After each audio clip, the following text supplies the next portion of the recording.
त्रिभुवन में तीन भुवन में सार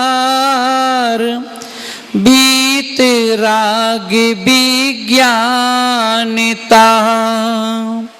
शिव स्वरूप शिवकार नमो त्रियोग संहारिके। बड़े आचार्य कुंदकुंद स्वामी महाराज की जय, गुरुदेव श्री बराक सागर जी महाराज की जय, अहिंसा मई विश्व धर्म की जय।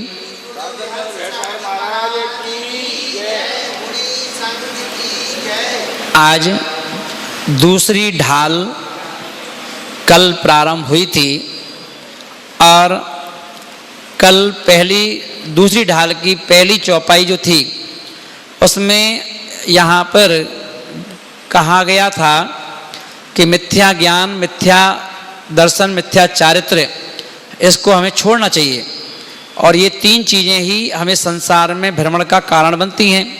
ना ये बात कल कही थी।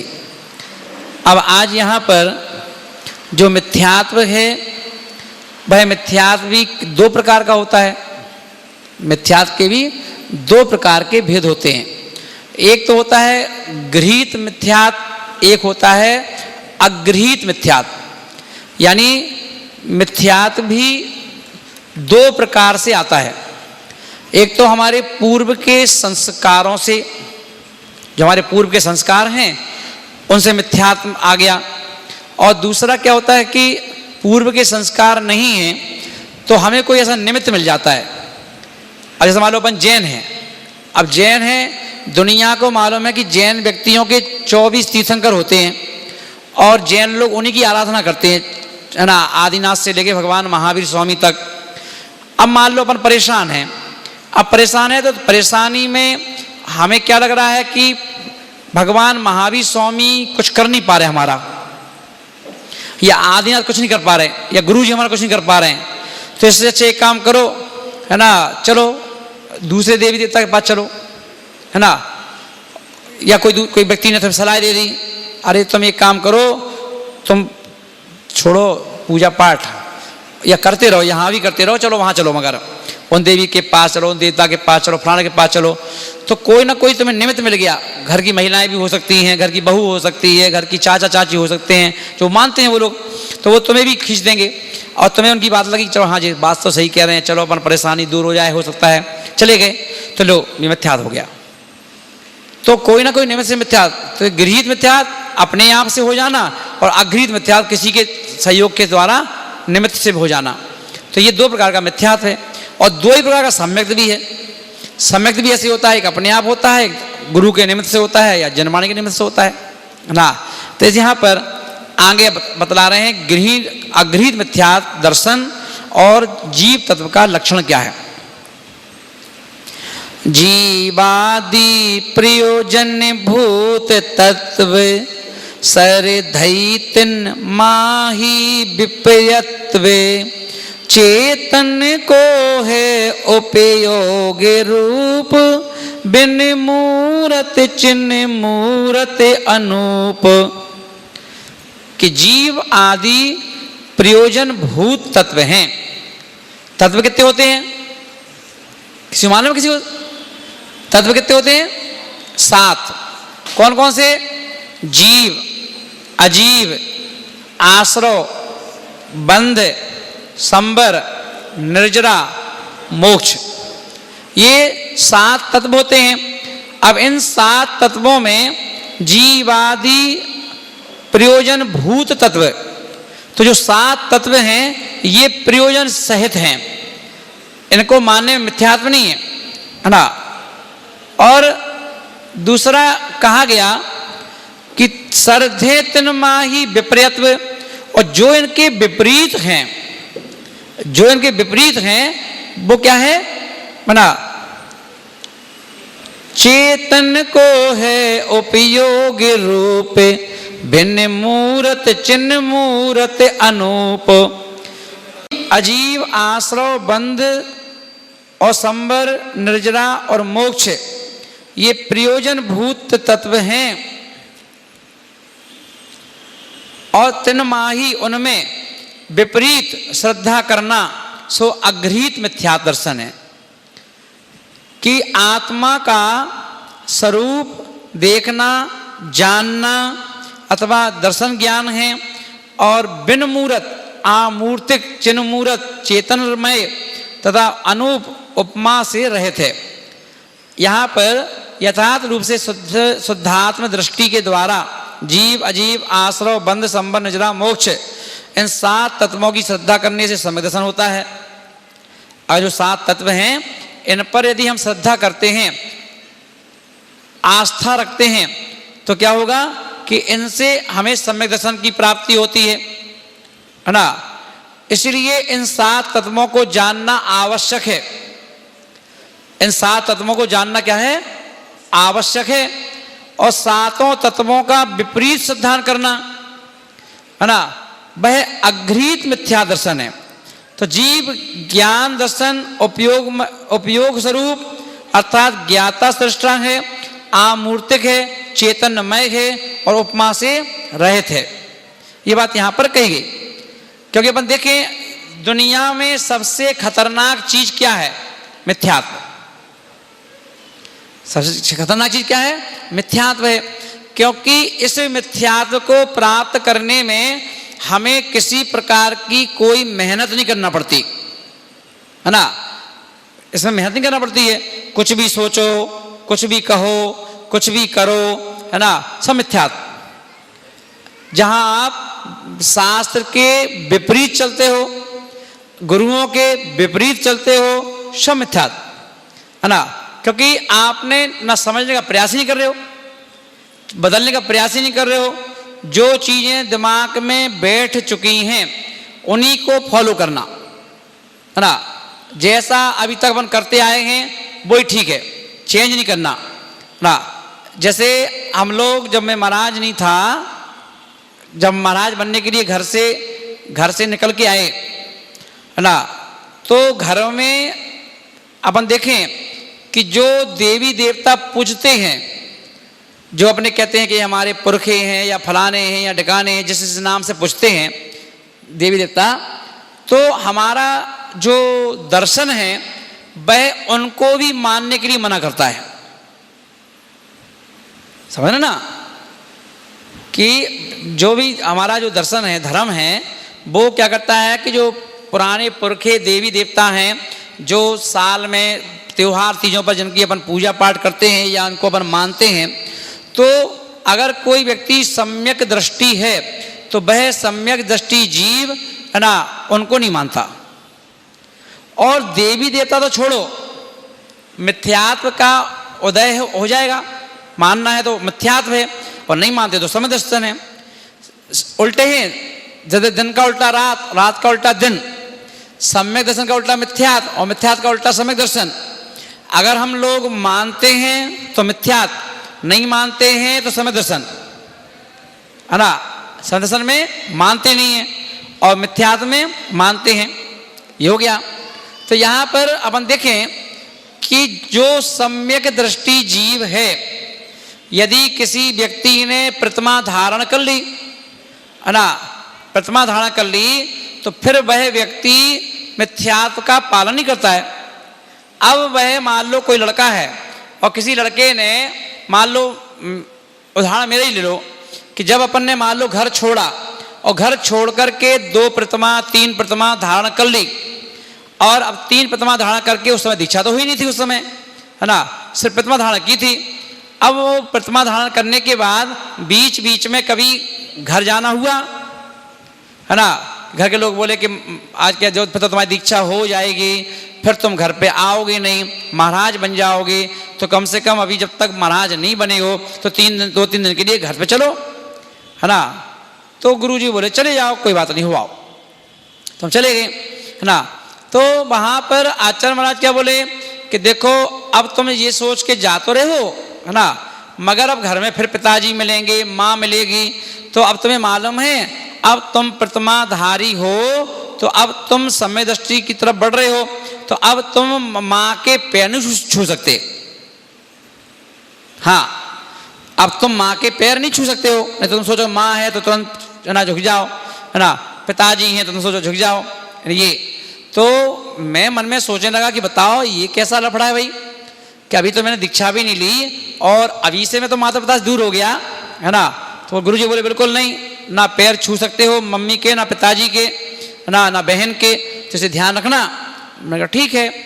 अब जब वहाँ पर पहुँचे, अब वहाँ पर पहुँचे तो मन में तो विचार कर लिया कि भाई हमें ऐसा नहीं करना है ना, पैर नहीं छूना है। और जब वहाँ घर पर पहुँचे तो पैर तो नहीं छुए, कोई बात नहीं।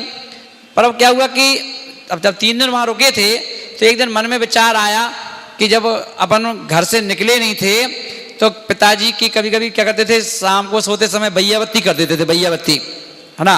तो मन में विचार आया कि यार अब देखो अपन अभी आए हैं, अब तो इसके बाद हो सकता है आना हुआ नहीं हुआ दीक्षा हो जाएगी, चलो आज पिताजी की बैया बत्ती कर दो। तो वो लेटे हुए थे और मैं जा कर के क्या किया, मैंने उनके सिर पर है ना पानी तेल लगाना चालू किया। तो तुरंत उठ के बैठ गए, क्या कर रहे हो क्या कर रहे हो क्या कर रहे हो, है ना। तो मैंने कुछ नहीं बैया बत्ती कर रहा हूँ। तो बोले भैया बैया बत्ती अब कुछ नहीं हो सकती, है ना।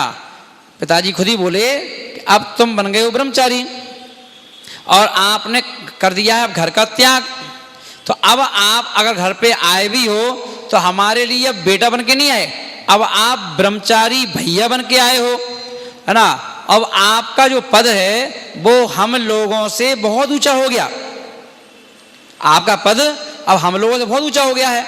और यदि आप हमारी बैयाबत्ती करोगे तो मुझे तो बहुत सारा दोष लग जाएगा, है ना। इसलिए मैं नहीं चाहता हूं कि दोष लगे, तो इसलिए मैं नहीं चाहता हूं कि तुम्हें भी दोष लगे और न मैं नहीं चाहता हूं कि हमें भी दोष लगे। इसलिए आप अपने पद की रक्षा करो और मुझे अपनी रक्षा करने दो। तो मैं तो बहुत खुश हो गया। मैंने कहा चलो जी अच्छा है, जो गुरुजी ने कहा था मुझे कहना ही नहीं पड़ा, पिताजी अपने आप अपने मन से बोल पड़े। तो ये इतना धर्म का प्रभाव है ना, इतना। आप सोचो कि हमें कितना खोना है। जब बताओ माता पिता के लिए ही मना कर दिया तो सोचो फिर हम किसी को कैसे पूछ सकते हैं, है ना। तो सिर्फ 3 स्थान दिए हमें पूजने के लिए मात्र। कौन कौन से? एक दिया देव यानी बीतरागी भगवान जो हैं, आदिनाथ से आदि लेकर भगवान महावीर स्वामी तक, बोले कि सारे देवी देवता इन्हीं में समाविष्ट हैं। बोले एक साधे सब सधे, आप तो इन्हीं को पकड़ लो, इन्हीं की पूजा पाठ करो और इनकी पूजा पाठ करोगे तो इन्हीं में सभी देवी देवता खुश हो जाएंगे, है ना। बोले कि पारसनाथ भगवान की पूजा करो, पारसनाथ भगवान का व्रत रखो। अब पारसनाथ का व्रत रखोगे तो जब ये बताओ पारसनाथ खुश होंगे क्या देवी देवता खुश होंगे? मैंने कहा आप बताओ। बोले कि पारसनाथ तो बीतरागी हैं, वो तो कुछ देते लेते हैं नहीं, है ना। तो बोले कि पारसनाथ भगवान जी के हर तीर्थंकर भगवान के एक रक्षक और एक रक्षणी होती है। यक्ष जो जेंट्स हैं, है ना, वो है ना यक्ष हैं, और जो लेडी है वो यक्षणी है ना, मेल फीमेल। तो बोले कि देखो तो हर तीर्थंकर के अलग अलग हैं। तो बोले कि पार्श्वनाथ भगवान के कौन हैं? मैंने कहा पार्श्वनाथ भगवान के धर्णेन्द्र और पद्मावती हैं, है ना। तो बोले कि ये बताओ तुम्हारे धर्णेन्द्र पद्मावती कौन है? हमने हमारे कौन है? हमारे कोई नहीं है, है ना। तो बोले कि देखो जैसे मान लो आपके पास 2 हैं, छोटे महाराज जी विजय सागर जी महाराज हैं, है ना, बोले छुल्लक महाराज जी हैं। अगर ये बताओ अगर किसी व्यक्ति ने मान लो कमेटी ने कहा महाराज श्री, है ना, चलिए अपन है ना एक प्रोग्राम रख रहे हैं वहाँ पर, है ना, कहाँ पे प्रोग्राम? उन्होंने कहा कि छात्रावास में किसी स्थान पर है।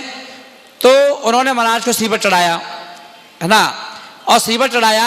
अब जैसे ही महाराज जाएंगे उठ करके, तो ये बताओ कि महाराज अकेले जाएंगे हैं?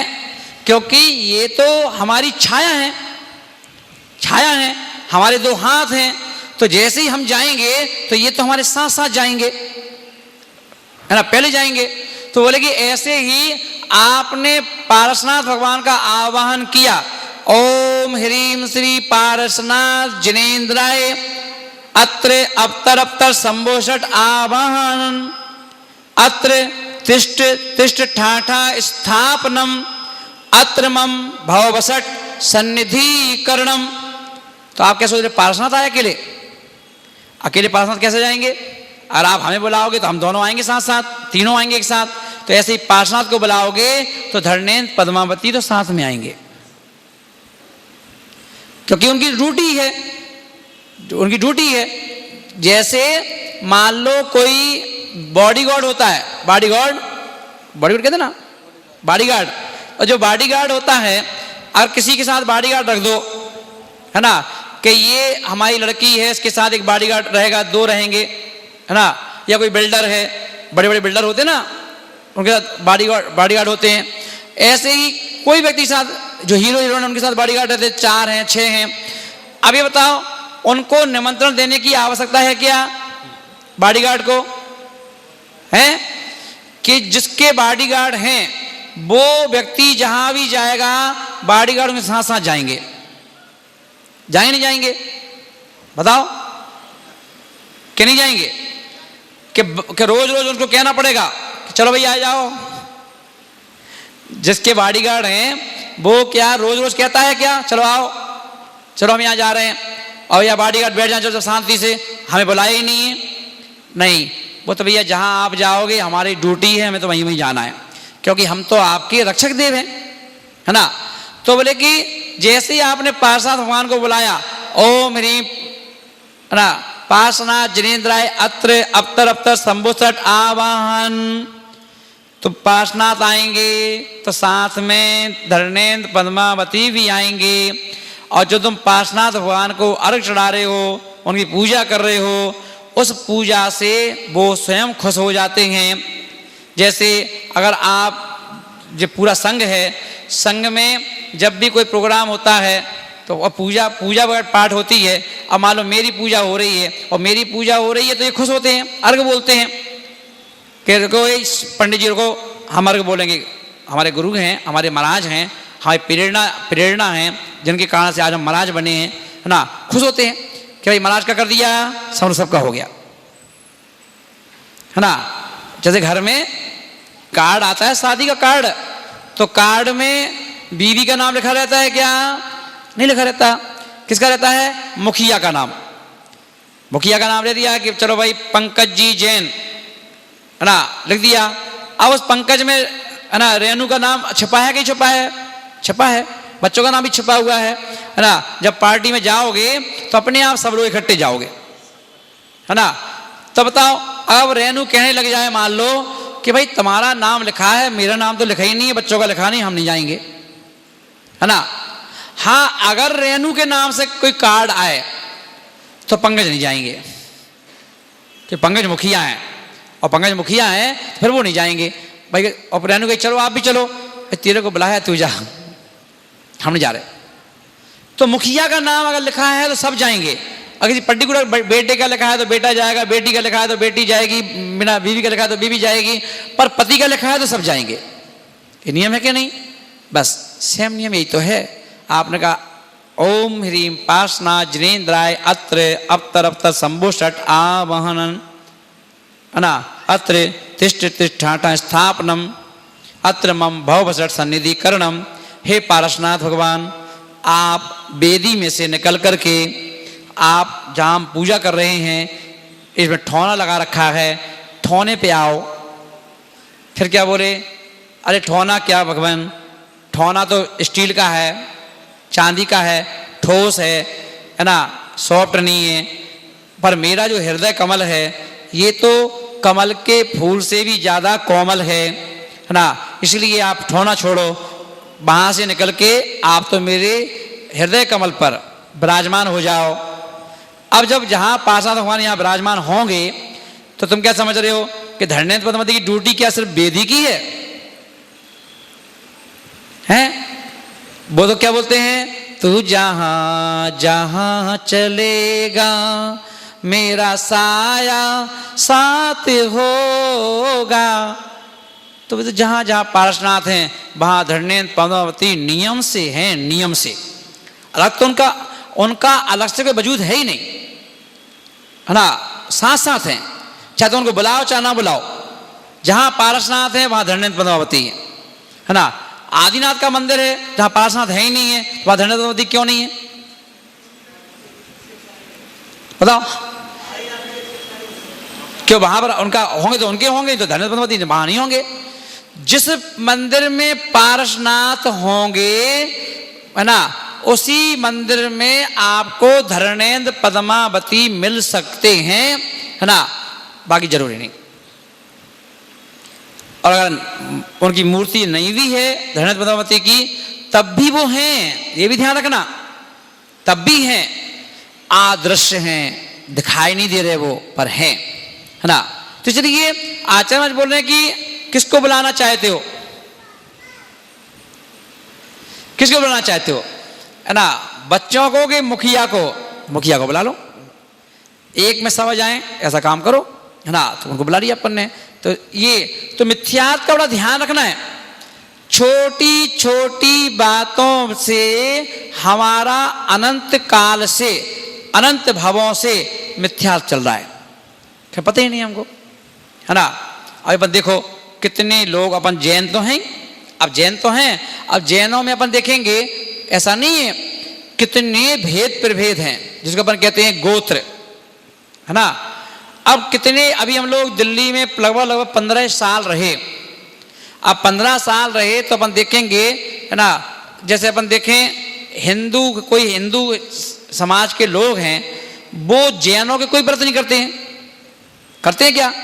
कि परुषा पर्व भी करेंगे, कि अष्टानी का पर्व भी करेंगे, या कोई त्याग तपस्या नहीं करेंगे, पर जैन व्यक्ति जरूर करेगा, है ना। बोले कि क्या है भाई, उन्होंने कहा कि ना हरियाली तीज है ना, अब अपने जैन दर्शन में कुछ है ही नहीं, पर वो है, मनाएंगे। और कहा कि क्या है, करवा चौथ है ना, करवा चौथ है, कहीं वो हमारा व्रत रहता है ना, करवा चौथ का। और क्या है, किसी ने कहा कि भाई है ना, हम है ना, कई पता चला कि हम है ना वैष्णो देवी जा रहे हैं, कोई कह रहा है बालाजी जा रहे हैं, कोई कह रहा हम कहीं जा रहे हैं ना। तो इसका मतलब क्या हुआ, आपका सम्मत कहाँ है?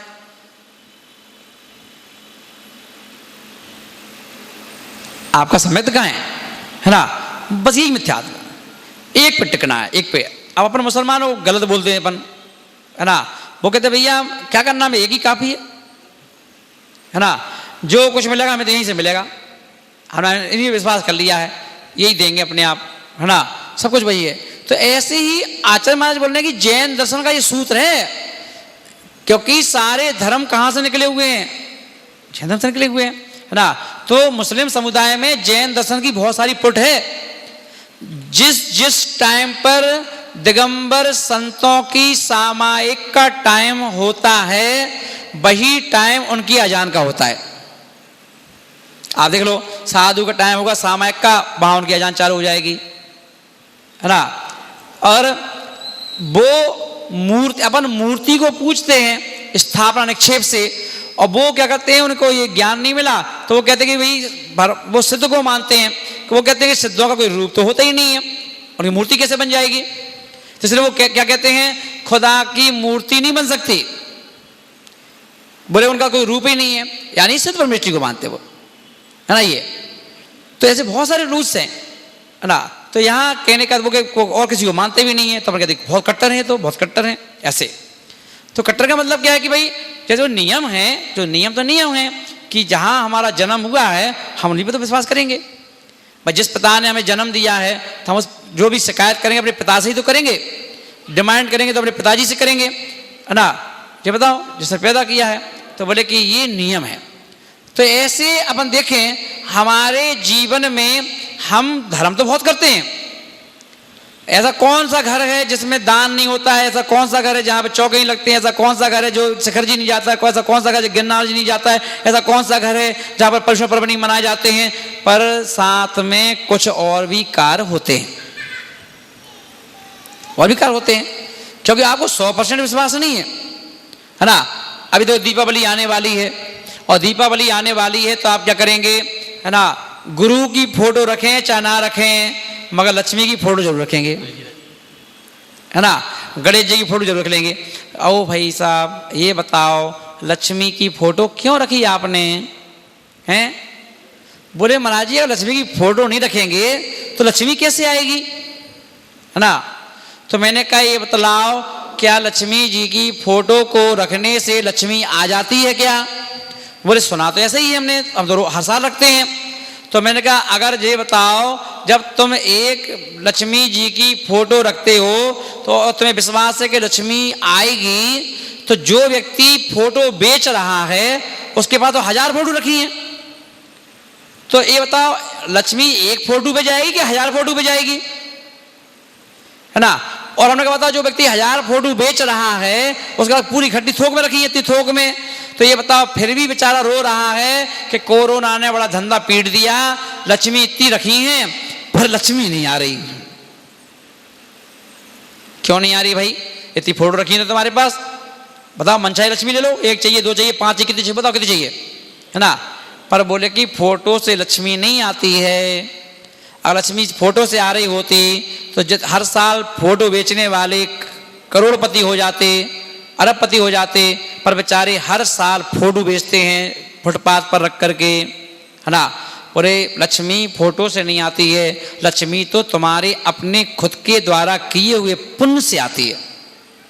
पुण्य चाहिए, है ना। कोई भी चीज फोटो से आती है क्या? नहीं आती। दुनिया की सारी चीजें पुण्य से आती हैं। कैसे आती हैं? पुण्य से। तो आचार्य बोल रहे हैं कि तुम्हें लक्ष्मी चाहिए या कोई भी चीज चाहिए, पुण्य करो। क्या पुण्य करें? बोले कि अनगा बताओ, मैं चाहता हूं घर में अच्छा मकान हो, अच्छी दुकान हो, है ना, अच्छा बड़ा घर हो, घर में सारी फैसिलिटी हो, है ना, घर में हर चीज की सुख सुविधाएं, सुख हो, सुविधाएं हो, गाड़ी हो, है ना, हर चीज हो, बच्चे भी सुखी रहें, बच्चे भी खुश हो जाएं। क्या करें? तो लक्ष्मी की फोटो से नहीं कुछ होगा, क्योंकि सबके अलग अलग कार्य हैं। क्या करना है? बोले जिनके घरों में चौके लगते रहते हैं, जिनके घरों में ये परंपरा है, जब भी कोई साधु दिखे या आए तो सबसे पहले हमको चौका लगाना है, साधु के चरण हमारे घर में पड़ना चाहिए। जिनके घरों में दिगंबर संतों के चरण पड़ते रहते हैं उन घरों में लक्ष्मी का वास होता है ना। अब अपन ये बताओ, कभी कभी हिसाब किताब लगाओ कि जहां जहां आपका घर है, अगर मान लो पूरे ग्वालियर में टोटल कितने घर होंगे बालचंद जी? तो 5000 घर होंगे मान लो। तो 5000 घरों में अगर हर साल पूछा जाए, सर्वे किया जाए कि बताओ 5000 घरों में कितने घर हैं कि जो बीता साल 19 निकला था, 19 में कितने साधुओं के आहार हुए घरों में?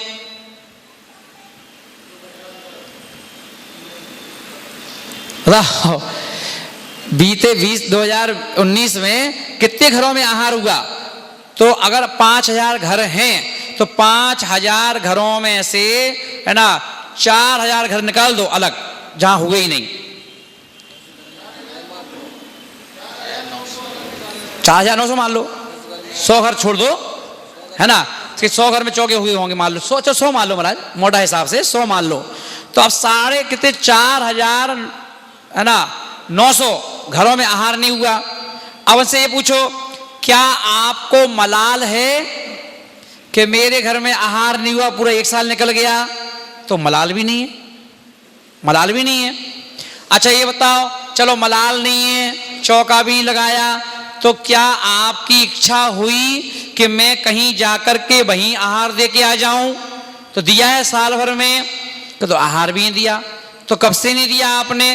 तो 4-5 साल से तो चौका नहीं लगा और ना हमने किसी को आहार दिया। तो अब ये बताओ, फिर क्यों कह रहे हो कि मैं परेशान हूं? फिर क्यों कह रहे हो कि मैं बिजनेस से परेशान हूं, धंधे से परेशान हूं, परेशानियां घेर रखी है, ये परेशानी है, वो परेशानी है, कर्जा चढ़ गया है ना, कर्जा मुक्त नहीं हो पा रहा है, मैं बहुत दुखी हूं, घाटे पे घाटा लगता जा रहा है। तो बोले कि जिस चीज से जो चीज मिलना है, बैंक का काम बैंक से ही होगा, है ना, सरकारी के वो कोर्ट कचहरी से नहीं होगा। बैंक का लोन है तो बैंक के लोन में मैनेजर से मिलो, वो देगा। और बैंक का लोन मैनेजर कब पास करेगा? जब आपका पुण्य होगा। और पुण्य कहां से मिलेगा? आहार दान से। ध्यान रखना। तो तो जितने भोग उपभोग की चीजें हमें संसार में या तो मिली हैं पहले से कि अच्छा खासा मकान है ना, जो हमारे पुरखों के द्वारा दिया हुआ मकान है, खूब हर तरह की फैसिलिटी है, खूब पैसा है, कोई कमी नहीं है, शांति है, परिवार अच्छा भरा हुआ है, तो ये पूर्व जन्मों में उन्होंने इतना किया था तो उसका फल है। पर आप अभी कर रहे हो कि नहीं कर रहे हो? कर रहे हो तो आगे आपको मिल जाएगा, और नहीं तो पिताजी की चीज है, कब छिन जाए कब चली जाए पता नहीं, भरोसा नहीं। तो बोले कि आहार दान से होता है सब कुछ? हाँ, आहार दान से होता है, ये सब चीजें मिलती हैं। ऊंचा गोत्र किससे मिलता है? बोले गुरुओं को नमस्कार करने से। और आप नमस्कार करने जाते हो गुरुदेव के पास? नहीं जाते। क्यों नहीं जाते हो? टाइम नहीं मिलता है, बिजी हैं। तो ठीक है, अगले बार की तैयारी करो नीचे की, है ना। तो ऊंचे यहां पर अपन अगर जन्म हो गया है, आ चुके हैं, तो इसको बरकरार रखने के लिए तो प्रयास करो। पूंजी खा रहे हो, पूंजी, क्योंकि आगम में लिखा है कि अभी जो आप लोग घरों में सुकून से रह रहे हो, सुकून से खा रहे हो, सुकून से जो आपके पास है, ये अभी की कमाई का नहीं है, ये सब बासा है, बासा जो आप पूर्व में करके आए थे, ये तो उसका खा रहे हो। अभी आपका क्या कर रहे हो ये तो बाद में पता चलेगा। जब ये स्टॉक खत्म हो जाएगा तब पता चलेगा कि आपका नया कितना है, नए खाते में कितना डाला आपने, है ना। क्योंकि जितने शौक होते हैं वो माता पिता की संपत्ति पर ही हो जाते हैं। जब खुद की संपत्ति कमाने का समय आता है तब दाल आटे का भाव पता चलता है ना। जब हम स्वयं कमाई करना प्रारंभ करते हैं तो आधे शौक हमारे अपने आप खुदकुशी कर लेते हैं। जब व्यक्ति खुद कमाने लगता है तो क्या कहता है, ऐसा कर लो, नहीं नहीं ठीक है, बस ठीक, ऐसे ऐसे ठीक है, ऐसे ठीक है। अरे एक काम कर, पनीर की सब्जी ले जाओ, पनीर की सब्जी खाइयो, पनीर ले जाओ। नहीं नहीं, हम तो आलू ले आएंगे 250 ग्राम, उसी से चला लेंगे, पनीर कहाँ खाएंगे, अभी स्थिति नहीं है हमारी ऐसी। क्यों? और जब घर में थे, अरे मम्मी पनीर की सब्जी बनाओ ना, शाही पनीर बनाओ, मटर पनीर बनाओ, है ना। वो मम्मी बना रही, पापा खिला रहे हैं, है ना। अब तो खुद खा रहे हो तो पता चल रहा है दाल आटे का भाव कि कितना खाना है। तो बोले कि जितने शौक हैं माता पिता के राज में हो जाते हैं, जब अपने स्वयं के शौक करने का समय आता है तो आधी खुशियां तो हमारी पहले ही लटक जाती हैं कई काम से। बोले क्यों? ठीक है भैया, हमें नहीं करना, अपने आप शौक खत्म कर देते हो। तो दूसरे के शौक पे क्या है? जब मोबाइल चाहिए मोबाइल ले लो, जब सामान चाहिए सामान ले लो, जब पेंट चाहिए पेंट चाहिए। क्यों? कुल कमाना है, मांगनी तो है, कहनी तो है, सारा करना, बस ले आओ, खत्म बात, है ना। तो आचार्य बोले कि नहीं, ध्यान रखना, क्या है, अपने पुण्य बढ़ाओ, पुण्य की महिमा है। देखो, और ऐसा नहीं है कि जैन लोगों को ही पुण्य की आवश्यकता होती हो, ऐसी कोई जाति नहीं है। मुस्लिम जाति हो तो वहां देख लो, कई मुस्लिम ऐसे भी हैं जिनके पास बहुत है ना। जो हमदर्द की कंपनी है पूरी, वो पूरी मुसलमान की है ना, और सबसे बड़ी कंपनी है जिसका अपन रुआबजा पीते हो, है ना, बादाम का तेल आता है ना, ये सब उन्हीं का है ना, मुस्लिम की कंपनी है पूरी। और नियम है उनके यहाँ कि हमारे यहाँ जितने एम्प्लॉय काम करेंगे वो सब मुसलमान होंगे, एक भी हिंदू को नहीं देते नौकरी वो। तो ऐसी कंपनी, ऐसे लोग भी हैं। और कितने मुसलमान ऐसे भी हैं कि बेचारे दूसरों के यहाँ नौकरी कर रहे हैं। कोई बेचारा बना वर्कशॉप खोल के बैठा है, कोई बेचारे मोटरसाइकिल सुधार रहे हैं, है ना। कपड़े देख लो उनके बेचारे, है ना, गंदे कपड़े पहन बेचारे, है ना, चाय पी लेते हैं, नाश्ता कर लेते हैं, फिर ऐसे करते हैं, है ना। छोटे छोटे जो मशीनें चला रहे हैं, कितने काम कर रहे हैं, वो वही करते हैं बेचारे, लेबर का काम वही करते हैं पूरा। तो सभी तो ना है, तो उनको भी पुण्य चाहिए, है ना। और ऐसी कौन सी जाति है जिसमें जो पुण्यशाली सभी पुण्यशाली हों? जैनों के यहाँ भी कितने लोग ऐसे बेचारे जो दूसरों के नौकरी कर रहे हैं, उनके यहाँ भी बेचारे परेशान हैं, उनको भी पैसा कर्जा चढ़ गया है, कर्जे से दबे हुए हैं, रात को नींद नहीं आती है ना, भोजन नहीं हो पाता ढंग से, एक टेंशन में क्या करेंगे कैसे करेंगे, है ना। तो टेंशन नहीं है क्या, परेशानी है। क्यों? क्योंकि पुण्य नहीं उनके सत्ता में, और वो पुण्य को इकट्ठा करते भी नहीं है। वो सोचते हैं कि बस या तो लॉटरी लग जाए, ऊपर से गिर जाए, पैसा बरस जाए ऊपर, या सरकार दे दे, है ना, हम बहुत परेशान हैं, हम बहुत परेशान हैं। देखिए संसार में कितनी ही परेशानियां आ जाएं, पर पुण्यशाली जीव परेशान नहीं होता है। होता है क्या? टाटा, अंबानी, इनका इतना पुण्य तेज चल रहा है कि एक कोरोना क्या 1000 कोरोना वायरस इकट्ठे भी आ जाएं तो इनको क्या फर्क पड़ रहा है? क्या फर्क पड़ रहा है? क्या मस्त हैं ये लोग, उल्टा दे रहे हैं लोग, और ले जाओ, और दान ले लो, दो सरकार के लिए, और लो और लो और लो, बताओ। तो क्यों? क्योंकि नियम है, चाहे कोरोना हो, चाहे कोई भी बीमारियां हो, है ना, ये सभी की सभी बीमारियां या सभी की सभी परेशानियां आती ही कर्म उदय से हैं। जिस व्यक्ति का कर्म का उदय है या किसी का असाता कर्म का उदय आ गया है, उसी के जीवन में ये प्रवेश कर जाती हैं कि भई मैं अब तुम्हें परेशान करूंगी, बेटा तुमने बहुत ऐश कर लिए, तुमने बहुत अपने मन की चला ली, तुमने बहुत अपनी बहुत चलाई, अब बेटा चलो हमारे अनुसार, है ना, चलो तो ठीक है, नहीं चलो तो ठीक है, मैं तुम्हें परेशान कर दूंगा। एक एक दाने को मोहताज कर देती है वो, जब कर्म का उदय आता है तो, है ना। क्यों नहीं किया पहले से, है ना। और गुरु समझाते हैं, सुनाते हैं, प्रवचनों में बताते हैं, अरे क्या करें टाइम नहीं है, अरे क्या करें टाइम नहीं है, अरे क्या करें टाइम नहीं है। अरे जिसने टाइम दिया तुम्हें यहाँ रहने का कि तुम भैया चैन से संसार में जाके 50 साल 60 साल रुको, आराम से कमाओ, खाओ, ऐश करो, और तुम कह रहे हो उसी के लिए टाइम नहीं है? बताओ, तुम कह रहे हो उसी के लिए टाइम नहीं है? जिसने तुम्हें पूरी जीवन दिया, तुम्हारे परिवार को संभाल कर रखा है, तुम कह रहे हो उसके लिए टाइम नहीं है? नहीं, एक उसके लिए भी टाइम दो। देव शास्त्र गुरु इनके लिए जितना दे सकते हो टाइम, उनको टाइम भी दो। और आज सीख भी ले लेना, जब बात निकली है तो ये नियम रखना कि अपने घर में साल में कम से कम एक बार, वैसे तो हर महीने में चरण पढ़ना चाहिए साधु के, अगर हर महीने नहीं पढ़वा सकते हो तो कम से कम साल में एक बार तो चरण पढ़वा लो साधु के, घर शुद्ध हो जाए। और नहीं तो जिस घर में आचार्य पदम नंदी आचार्य महाराज ने पदम नंदी पंचविंशति का नाम का जो ग्रंथ है उसमें स्पष्ट कह दिया कि जिस घर में साधुओं के चरण नहीं पड़ते हैं वो घर नहीं शमशान होता है, शमशान मरघट होता है, मरघट। उस घर में आपदाएं विपदाएं बीमारियां बनी रहेंगी, क्योंकि साधु चरण नहीं पड़े। क्योंकि साधु के चरण पड़ने का मतलब है जितनी नेगेटिविटी जो है वो उनके चरण पड़ते ही पलायन कर जाती है। यदि आपको घर को मंदिर बना के रखना है, शुद्धता करना है, तो साधु के चरण पड़ना बहुत जरूरी है, चरण पड़ना चाहिए। पर अपन देखें अपन इन्हीं चीजों से वंचित हैं, इसीलिए अपन देखें जैन समाज दुनिया पर राज करने वाली समाज थी। जो हमारे बड़े बुजुर्ग लोग थे, कोई महाराज आए नहीं, बेचारे चल पा रहे हो, नहीं चल पा रहे हो, पीठ में दर्द हो, घुटने में दर्द हो, चौका जरूर लगेगा, चौका लगाएंगे, घर पे आहार को ले जाएंगे, है ना। अब अपन क्या सोचते हैं, अब अपन ये सोचते हैं अरे ठीक है धर्मशाला में चौका लगवा दो, धर्मशाला में चौका चतुर्मास हो जाए, चतुर्मास सारा के सारे सब बैंकी में सब कुछ हो जाए, हमें घर में कुछ करना ही ना पड़े।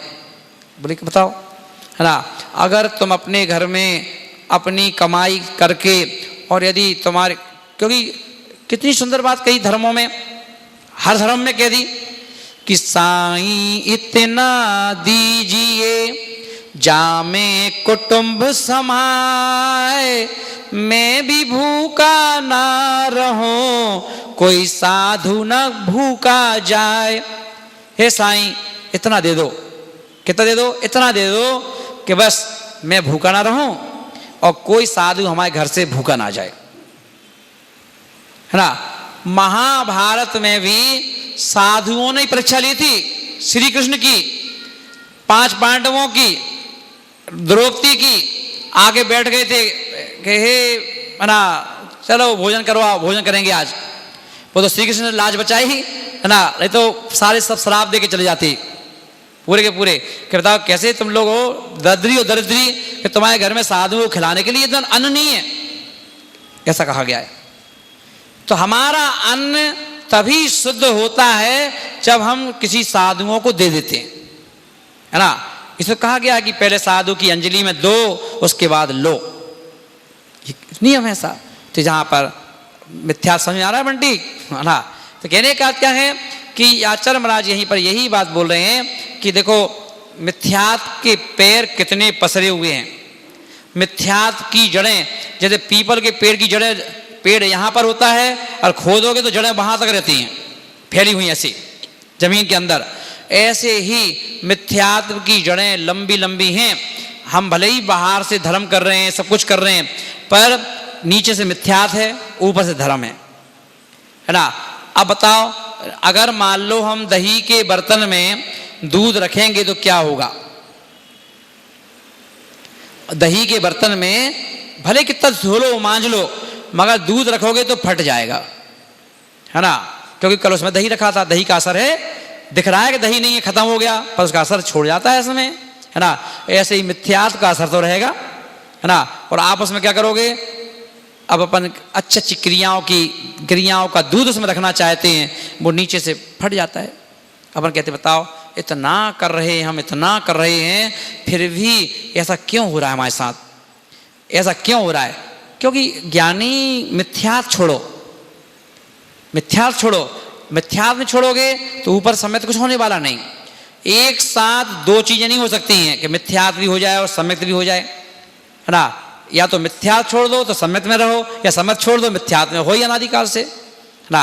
इसलिए ऐसे मिथ्यात्व को हमें दूर से ही छोड़ना चाहिए और उसकी हमें चर्चा करना चाहिए, चिंतन करना चाहिए, है ना। तो मैंने बताया था जब मैं घर में था तो पूछते थे देवी देवता घर के गाँव के। जब मैं घर पे जब यहाँ आ गया संघ में तो मैं रात को सोया, अब वो इन देवी जितने भी देवी देवता घर के हों चाहे बाहर के हों, देवी देवताओं की एक पहचान है। अगर आपने इनको धोखे से भी कह दिया कि मैं आपके लिए ये चढ़ाऊंगा, ऐसा करूंगा, और अगर तुम नहीं कर पाए, बाय द वे भूल गए, तो ये तुम्हें रियलाइज करा देते हैं, क्या ना। क्यों भाई भूल गए, तुमने क्या कहा था, तुम्हारा नुकसान इतना कर देंगे कि तुम अपने यहाँ जब तुम्हें होश आएगा तो बहुत नुकसान हो जाएगा, तुमने ऐसा कहा था, ऐसा कर देंगे। सिर्फ एक देवादिदेव एक ऐसे देव हैं, महावीर से लेकर आदिनाथ तक, पूजो तो ठीक है, नहीं पूजो तो ठीक है, दर्शन करने जाओ तो ठीक है, नहीं जाओ तो ठीक है, गाली बको तो ठीक है, स्तुति करो तो ठीक है, ये इन्हें कोई मतलब नहीं। ये ऐसे देव हैं, है ना, ये ऐसे देव हैं। तो इसलिए वो कहते तुम जानो तुम्हारा काम जाने, तुम्हारा पुण्य होगा तो ऐश करोगे और नहीं तो दुखों को कैश करोगे, है ना, दुखों को कैश करोगे। अब कई बार व्यक्ति हम लोग के पास आते हैं, महाराज बहुत दुखी हैं, ऐसा हो रहा है, ऐसा हो रहा है, ऐसा हो रहा है। तो अब उनकी हम शकल देख के क्या करते हैं, चुपचाप रह जाते हैं। हम सोचते हैं भाई देखो भाई दुखों को कैश कर रहे हो, हैं तो मिथ्यात्व का ऐश भी तो किया है तुमने। अब इसमें हम क्या कर सकते हैं बताओ। ठीक है, अब मुंह पे तो ऐसा नहीं कह सकते डायरेक्ट कि कोई दुखी व्यक्ति उसको सीधे सीधा कह दें, तो ये कह देते हैं कि शांत होना, ठीक है, आप चिंता मत करो, सब ठीक हो जाएगा, जाओ, है ना। अब तुम आए हो तो तुम्हें हम आशीर्वाद जरूर दे रहे हैं, तो आशीर्वाद से रक्षा जरूर हो जाएगी तुम्हारी, जाओ, पर तुम जाओ, पर करो, है ना। तो इतना ऐसा मत करो कि दुखों को कैश करना पड़े, है ना। तो इसलिए ऐसी फील्डिंग जमा के रखो। देखो अब फिर तो सामने वाले बल्लेबाज की किस्मत है कि वो उठा के छक्का मार दे, तुम कुछ कर ही नहीं पाओगे, है ना। मगर छक्के के डर से फील्डिंग तो बंद नहीं होती है। पूरे के पूरे 11 प्लेयर पूरी जान लगा देते हैं। अगर छक्का भी जा रही है गेंद तो वो बाउंड्री पे भी कोशिश करता है कि मैं डाई मार दूं लंबी से लंबी और बचा लूं, छक्का भी ना हो पाए, कैच भी ले लूं, है ना। और कई बार बचा भी लेते हैं, है ना। तो ये उनका काम है और ये उस पुण्य का उसका पुण्य है बल्लेबाज का कि उसने ऐसी हिटिंग की कि सीधी वो पब्लिक में गिर रही गेंदें। अब वो क्या करेगा खिलाड़ी बेचारा, जहाँ पब्लिक बैठी है स्टेडियम में वहां गिर रही गेंदें जा जाके सीधे सीधे, है ना। तो बेचारे खिलाड़ी कैसे देखते हैं, जैसे हवाई जहाज जैसे अपन लोग देखते हैं ना, अपने छत से हवाई जहाज निकलता है मान लो ऊपर से, तो अपन कैसे देखते हैं, ऐसे देखते नहीं देखते हो, हाथ से पकड़ सकते हो क्या उसको, है ना। ऐसे ही जब पुण्य की गेंदें जब सीधी हिटिंग करके जाती हैं, सीधी पब्लिक के बीच में गिरती हैं, फिर पब्लिक कहती है अरे बाप रे इनका पुण्य देखो यार, इनका कितना पुण्य है, इनका कितना पुण्य है। तो बेटा तेरा भी हो सकता था, ऐसा पुण्य तेरा भी हो सकता था। तू आज उसको पुण्य को देख रहा है आंख फाड़ फाड़ करके, तो दूसरे लोग तेरे पुण्य को भी आंख फाड़ फाड़ के देखते, पर तूने पुण्य किया कहाँ है, तूने पुण्य किया कहाँ है ना। तू सोचा था कि बिना पुण्य के हम इतना कर लेंगे, इतना कर लेंगे, हमें पुण्य की जरूरत ही नहीं है। तो बात श्री कृष्ण ने भी कह दी, जब तक तेरे पुण्य का बीता नहीं करार, जब तक तुझको माफ है औगुन करो हजार। कर लो बेटा, जिस दिन पुण्य खत्म हो गया कोई पानी की नहीं पूछेगा, है ना। कोई पानी पिलाना भी चाहेगा तो पानी पिला नहीं पाएगा, है ना। इसलिए पुण्य में चर्राओ मत, ऐसा कहते हैं। होकर पुण्य क्या कहते, होकर खुश में, होकर सुख में, है ना, मगन न फूलें, दुख में कभी न घबरावें। अगर थोड़ा बहुत पुण्य है तो ये मत सोचो कि अब हम ही सब कुछ हैं। कौन व्यक्ति अर्श पे होता है पता नहीं चलता, फर्श पे आ जाता है ना। चील कौओं से सीख लेते रहो कि कोई भी चील, हंस, कौए जब उड़ते हैं आकाश में, है ना, तो वो घमंड नहीं करते अपनी उड़ान पर, क्योंकि उन्हें मालूम है कि हम कितनी ही ऊंची उड़ान उड़ लें पर आकाश में पेड़ नहीं होते कि जहां बैठ जाएं। कितनी ही ऊंची उड़ान उड़ लें हम, पर हमें मालूम है कि ऊंची उड़ान भरने के बाद भी यदि हम थक गए तो हमें नीचे ही जाकर के किसी पेड़ का सहारा लेना पड़ेगा बैठने के लिए। तो इसलिए कह दिया पुण्य में ज़्यादा उड़ो मत। लोग कहते हैं ना पुण्य में उड़ो मत बेटा, बहुत उड़ रहे हो हैं। अभी अगर कर्म की लाठी चलेगी ना समझ में आ जाएगी तुम्हारी। और अच्छा को देखा है अपन ने, अच्छा को देखा है ना सब। तो ये पुण्य की माया है, इसलिए पुण्य फला अरहंता।